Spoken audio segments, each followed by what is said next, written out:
Me and my friends are doing an 11-player draft league. We're going to go through every single tier in Gen 7 Pokemon and see who can come out with the best team. 10 weeks of battles. Who's going to come out on top? See you guys in the videos. Ladies and gentlemen, this is the week 1 battle against Fade 2535. This is the team he decided to bring.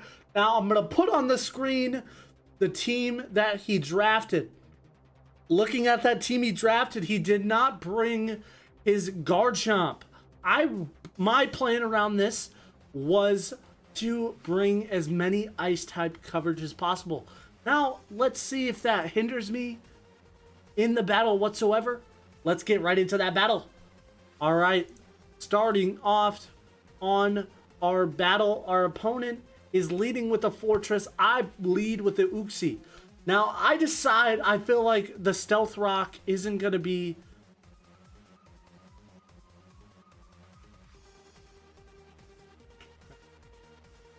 all right. Now let's get right into that battle. Leading off, I decide to go with my Uxie. My opponent decides to lead off with the Fortress. I go for the U-turn. I feel like Stealth Rocks isn't the right approach right here, and I decide to switch into Raikou. I feel like I can test the waters with a Volt Switch or go for a kill with the Thunderbolt. I think it's a 2-ko, and it is. I am choice specs on this Raikou. My opponent goes for the Pain Split. Not a very good damaging move, but nonetheless still did a good amount to my Raikou. Now he switches in the Lando. Good prediction that I'm Scarfed, and that really just confirms it. I'm going to switch into a Rotom Wash to dodge an Earthquake. My opponent goes for a knockoff instead, take away my leftovers. I'm not doing very good in the beginning of this battle, but my opponent is scared of the Rotom. So I go for the Hidden Powered Ice to try to knock out that Landorus, but it reveals the Mimikyu instead by the switch out. He goes for the Shadow Sneak, doesn't kill my Rotom Wash, and I'm going to bank that Rotom Wash with the Volt Switch to make sure I can switch into my opponent at any time. My opponent switches in the Whimsicott, takes 20% of an Earthquake, and I'm going to switch back out to Rotom Wash to die from Stealth Rocks to pick another Pokemon. My opponent uses Switcheroo. I feel like this is a good opportunity because Altaria Mega Stones cannot be switched. He goes for it again, and I'm going to take this chance to go for an Ice Beam. Now my opponent switches into Fortress. I counter with a Cotton Guard. +3 in defense easily. Now he has a lot of good physical attackers on there. I'm going to go for it again. I'm really trying to test the waters here, and he's going to start setting up Toxic Spikes. I feel no threat here. I'm going to go for another Con Guard. I honestly thought Con Guard did 2, not 3. That was a misplay. Nonetheless, I'm going to go for an Ice Beam here to see the waters get a lucky freeze. Now, this freeze is going to come up a huge amount. He stays solid for the first turn. I'm going to go for a Hyper Voice, and he's going to stay frozen. Now, I think this is technically a 2-ko. I'm going for the Hyper Voice again, and my opponent stays frozen. We're not in a bad spot whatsoever here. My opponent is going to lose the Fortress off of my Nimbus. Nimbus is at +4 defense here. He's going to send out the Landorus. I'm going to think it's the Landorus. He's going to go for a Detect, and I'm going to go for a Hyper Voice. Now, I see this, and he goes for the Shadow Ball, and I'm like, why does this guy play it specially? But I go for the Hyper Voice, revealing it was actually the Zoroark. Now I'm in a huge spot. I predict the Protect, and I go for the Roost. Meaning we're in a huge spot. He goes for a Dark Pulse, no flinch, and we finish off the Zoroark. We're at max defense with a good amount of health. He has 2 physical attackers left and this Gardevoir. Now, I had a feeling he could just kill me, and I honestly would have accepted it. But he instead goes for the Will-O-Wisp. I'm going to go for the Stab Hyper Voice, do 62 or do a third of his health. He's going to go for Will-O-Wisp again and miss. I'm going to go for another Hyper Voice. I'm taking you down to a third of your HP. You get that? I don't care about the burn. You could have burned me the first turn. I would have kept going for attacks. He loses his mega for focusing on the burn. Now, I'm not a physical attacker, so I don't mind. I'm running Ice Beam and Hyper Voice. Now he goes for a Stun Spore. Must have been playing this Prankster Whimsicott all the way. But nonetheless, I get the kill with the Ice Beam. He's going to send out his next Pokemon, which is the Landorus. Now, I have that Stab Ice Beam good to go. My opponent goes for a Sludge Bomb. I take it. Even though I'm physically defensive, I still have some special bulk in my Pokemon. Now, Ice Beam one-shots Lando. It did its job. Only Pokemon left is the Mimikyu. He goes for Shadow Sneak Chippies, and he goes for the Hyper Voice.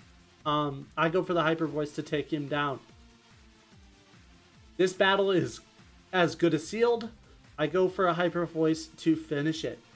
Ladies and gentlemen, we take our Week 1 victory with a 5-0 win, with Nimbus getting a lot of those KOs. Definitely going to add that to the stat sheet. But that is our Week 1 battle. Now let's cut into the team that I decided to bring.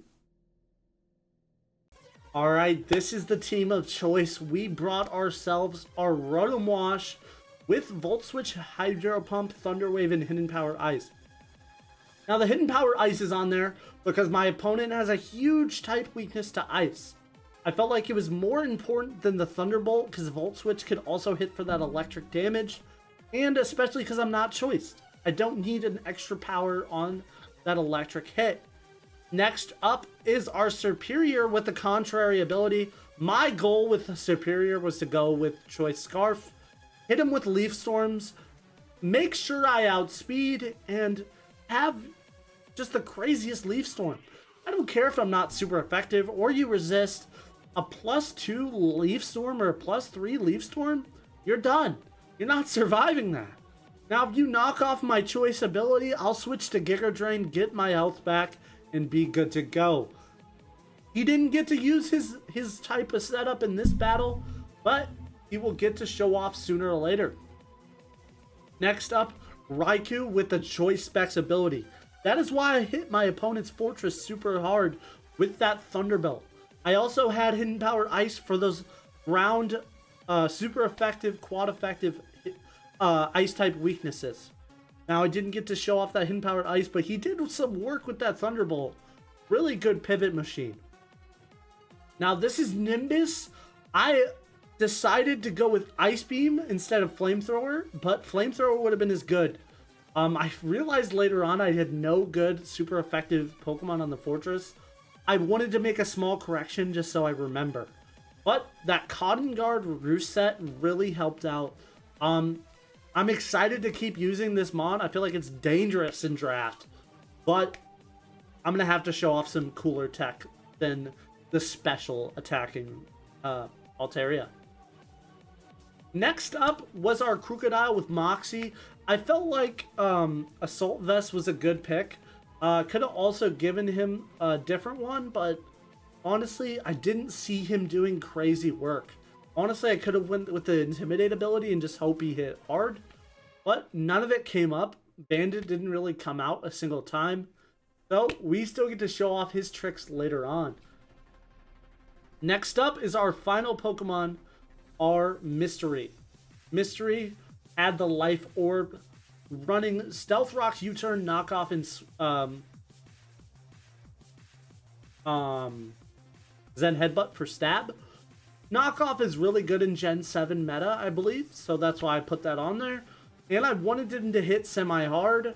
He can be run specially or physical, and that's why I was running him physical, because I wanted access to that U-Turn. Another Pokemon that can get in and out and do work on my opponent's team. Now, next week, I'll be facing Drew. I hope you guys will tune in for that match. Make sure you guys leave a like and subscribe down below. If you guys have any comments or suggestions that you want me to do for my team, let me know. I'll definitely keep those in mind. Thanks for watching, guys. See you guys next time.